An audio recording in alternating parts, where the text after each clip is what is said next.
नयागढ़ जिला नयागढ़ ब्लॉक गंभारीडीही ग्राम पंचायत सरकारी प्राथमिक विद्यालय 76तम साधारणतंत्र दिवस पालन अवसर में मुख्य अतिथि सभापति श्रीजुक्त शरचंद्र बसंतिया तत्वावधान में पताका उत्तोलन करा जायतिला।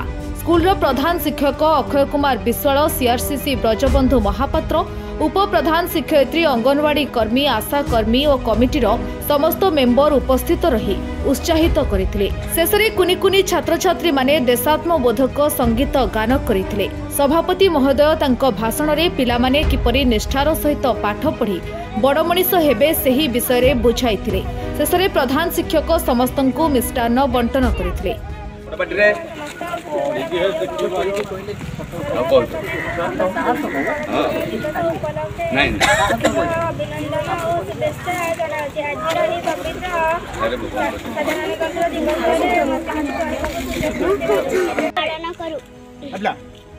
देश स्वाधीन बेले शासन 1939 मसीहा फेब्रुआरी 26 तारिख में कार्य शेष होता।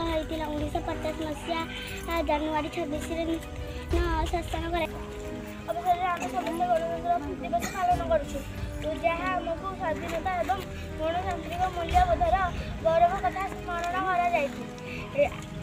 जहाँ आज हूँ 26 जनवरी 2025 मसीहा आम देशर 76तम साधारणतंत्र दिवस।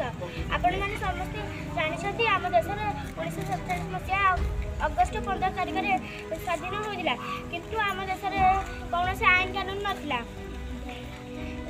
तेणु दिन 1950 मसीह आम देश स्वाधीनता प्रणयन करा भारत यही संविधान